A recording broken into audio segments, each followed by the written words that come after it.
সুপ্রিয় দর্শক শ্রোতা, আমি নিরপেক্ষ নই। আমি মুক্তিযুদ্ধের পক্ষে, আমি বাংলাদেশের স্বাধীনতার পক্ষে। ডেস্টিনেশন হিসেবে সারা পৃথিবীর কোটি কোটি মানুষের স্বপ্নের দেশ সুইজারল্যান্ড। শাহরুখ কাজলদের কল্যাণে আমরাও সুইজারল্যান্ডের প্রেমে পড়ে যাই। বড় সমস্যা হলো সুইজারল্যান্ড খুবই ব্যয়বহুল একটি দেশ, সুতরাং এটি এক অর্থে মালদার পার্টিদের জন্য একটি ভালো ট্যুরিস্ট ডেস্টিনেশন।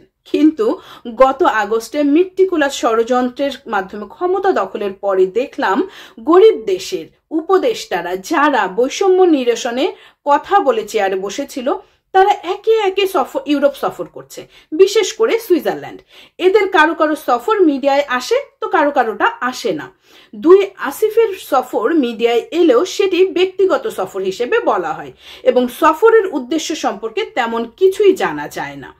আইনের আসিফ নজরুল সুইজারল্যান্ডের কোন আইন শিখতে গিয়েছিল, কিংবা খেলাধুলার আসিফ রজার ফেডেরার কাছ থেকে টেনিসের তালিম নিতে এসেছিলেন কিনা সুইজারল্যান্ডে, সেরকম কিছুও জানা যায়নি। তবে একটি বিষয় আমার তখন খটকা লেগেছিল, সুইজারল্যান্ড ঠান্ডার দেশ, বরফের দেশ, সেখানে ট্যুরিস্ট যায় গরমকালে, জুন জুলাই আগস্ট সেপ্টেম্বর কিংবা খুব বেশি হলে অক্টোবরে, কিন্তু আমাদের আসিফরা সেখানে যাচ্ছেন ভরা শীতকালে। নভেম্বর ডিসেম্বরে যখন হাড় কাঁপানো শীতের মধ্যে পরিবার পরিজন ছাড়া একা সুইজারল্যান্ডে ভ্রমণের উদ্দেশ্য যে একেবারে ট্যুরিজম নয়, সেটি সম্ভাবনা 100%। এরপর দেখলাম জানুয়ারিতে ইউনুসের সুইজারল্যান্ড সফর। সে বাকি দুইজনের চেয়ে হাই প্রোফাইল এবং বাকি দুইজনের চেয়ে ঘাঘুমাল। সুতরাং সুইজারল্যান্ডে সফর করে কয়েকটা বৈঠক করলো, যেগুলোর ফলাফল যোগফল যাই বলি না কেন শূন্য। মনের মধ্যে তখন শুধু একটা সম্ভাবনাই উকি দিচ্ছিল, সুইজারল্যান্ডে একটি বিখ্যাত ব্যাংক আছে। সেই সম্ভাবনার পক্ষে অবশ্য প্রমাণ পাওয়া গেল এই জুন মাসে এসে। সুইজারল্যান্ডের কেন্দ্রীয় ব্যাংক সুইস ন্যাশনাল ব্যাংকের SNB বার্ষিক প্রতিবেদনের উপর ভিত্তি করে প্রথম আলো জানাচ্ছে 2024 সালের শেষে সুইস ব্যাংকে বাংলাদেশিদের জমা করা অর্থের পরিমাণ 59 কোটি সুইস ফ্রা, যেটি সুইজারল্যান্ডের মুদ্রা। 2023 সালে এর পরিমাণ ছিল মাত্র 1,77,00,000 সুইস ফ্রা। এই জমা অর্থের পরিমাণ এক বছরে 33 গুণ বেড়েছে। এই স্টেটমেন্টের পরিস্থিতির ভয়াবহতা পুরোপুরি বোঝা সম্ভব নয়। এভাবে চিন্তা করে দেখেন, দশকের পর দশক ধরে যেখানে সর্বমোট 2 কোটি সুইস ফ্রা জমা ছিল, সেখানে মাত্র এক বছরেই যোগ হয়েছে 57 কোটি। প্রশ্ন হলো, এই টাকা চুরি করছে কারা? যথারীতি প্রথম আলো এ বিষয়ে আওয়ামী লীগকে দায়ী করেছে, কারণ দেখানোর চেষ্টা করেছে এভাবে যে এই বছরে 2024-এর 5ই আগস্ট ছাত্র জনতার অভ্যুত্থানে আওয়ামী লীগ সরকারের পতন হয়। বিগত সরকারের সময়ে সুবিধাভোগীদের একটি বড় অংশ দেশ ছেড়ে পালিয়েছে। বিশ্বের বিভিন্ন দেশে আওয়ামী লীগ সরকারের ঘনিষ্ঠদের অর্থ সম্পদ বাজেয়াপ্ত হতে শুরু হয়েছে। এতে অনেকে বিশ্বের এক দেশ থেকে অন্য দেশে অর্থ হস্তান্তর করে থাকতে পারেন বলেও ধারণা করা হচ্ছে, কিন্তু এটি বাস্তবে একটি কষ্ট কল্পনা মাত্র। ধরে নিলাম আওয়ামী লীগের নেতারা ক্ষমতায় থাকা অবস্থায় প্রচুর টাকা পাচার করেছে, তারপরেও সুইস ব্যাংকে ছিল মাত্র 2 কোটিরও কম। এ থেকে বোঝা যায় তারা যদি টাকা পাচার করেও থাকে তাহলেও সুইস ব্যাংকের উপরে তাদের আস্থা কম ছিল। 5ই আগস্টের পরে তাদের সম্পত্তি বাজেয়াপ্ত হতে থাকে। সরকারের পতন হবে এটি আওয়ামী লীগের উপর মহল আন্দাজ করতে পারেনি বা ভাবতেও পারেনি, সুতরাং কারোরই প্রস্তুতি ছিল না। সুতরাং 5ই আগস্টের পরে তাদের পক্ষে মোটা অঙ্কের টাকা দেশ থেকে বের করা সম্ভব নয়। প্রথম আলো অবশ্য যথারীতি চালু, এজন্যই তারা আগে থেকে বলে বসে আছে আওয়ামী লীগের লোকজন বিশ্বের অন্যান্য দেশে তাদের যে অর্থ ছিল তা সুইস ব্যাংকে স্থানান্তর করেছে। এটি অল্প পরিমাণে সত্য হলেও হতে পারে, তবে এত বিপুল পরিমাণে সত্য হওয়ার সম্ভাবনা একেবারেই কম। সুতরাং সরকার পতনের পর তারা বরং চেষ্টা করবে টাকা পয়সার মুভমেন্ট কমানোর, যাতে সেটা চোখে না পড়ে। তাছাড়া সুইস ব্যাংকের তথ্য এখন আর আগের মতো গোপনীয় নয়। অনেক রকম বাধা নিষেধের কারণে তারা অনেক তথ্যই প্রকাশ করতে বাধ্য হয়। আমেরিকার ব্যাকিং পাওয়া ইউনুস সরকার সুইস ব্যাংক থেকে তাদের তথ্য সংগ্রহ করে তাদেরকে বিপদে ফেলবে, এরকম ঝুঁকি আওয়ামী লীগরা কেন নিবে? অন্যদিকে ঝুঁকিমুক্ত অবস্থায় আছে ইউনূস সরকারের লোকজন। 5ই আগস্টের পরে বিভিন্নভাবে অর্থ লুটপাট করে বিপুল অর্থ হস্তগত করা হয়েছে। আওয়ামী লীগারদের সম্পত্তি তো এই জঙ্গিদের কাছে গনিমতের মাল। তাদের শিল্প কারখানা মালিকদের কাছ থেকে মোটা অঙ্কের চাঁদাবাজি, আমজনতার সাথে মামলা বাণিজ্য, লাখো পদের নিয়োগ এবং বদলি বাণিজ্য, লুটপাটের ক্ষেত্রে তার তো অভাবই নেই। দেশ থেকে সম্পূর্ণ বিনা বাধায় যে কোনো অঙ্কের অর্থই এদের পক্ষে পাচার করা সম্ভব।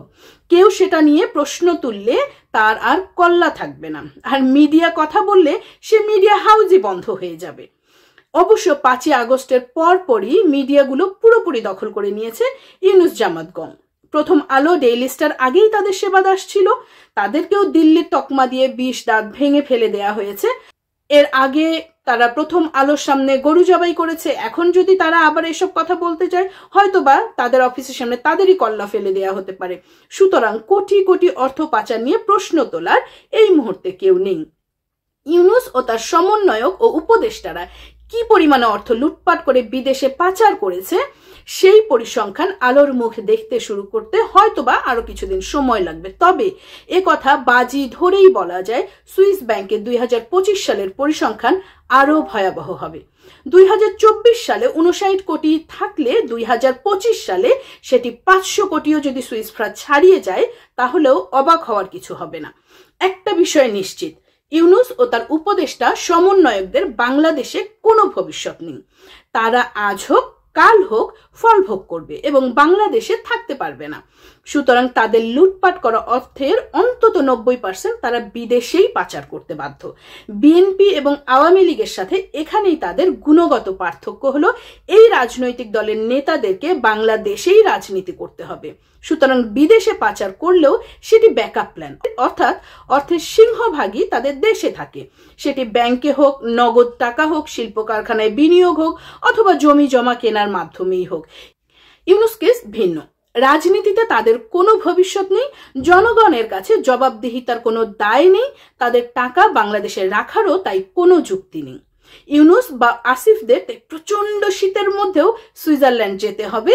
যতদিন বেঁচে থাকা যায় ততদিন ভোগ করেই বাঁচা গেলে মন্দ কি। এবার আসি একটি ভিন্ন প্রসঙ্গে। বিজয় সরণিতে মৃত্যুঞ্জয়ী প্রাঙ্গণ ভেঙে গুড়িয়ে দিয়েছে ইউনূসের প্রশাসন। এগুলো আমাদের প্রজন্মের কাছে নতুন মনে হতে পারে, কিন্তু বাংলাদেশ আওয়ামী লীগের ইতিহাসে এসব ঘটনা নতুন নয়।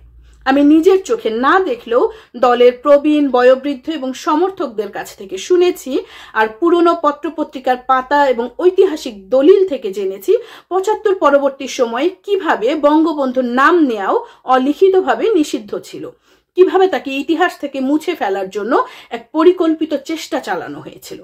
কিন্তু তার বিরুদ্ধে অপপ্রচার, মিথ্যা প্রোপাগান্ডা ছড়িয়েও মানুষের মনে ঘৃণা তৈরি করার অপচেষ্টা চালানো হয়েছিল। কিন্তু তাতে কি বঙ্গবন্ধুকে মুছে ফেলা গেছে? পারেনি। বঙ্গবন্ধুকে সপরিবারে হত্যার পর একই ষড়যন্ত্রের অংশ হিসেবে জাতীয় 4 নেতাকে হত্যা করা হয়।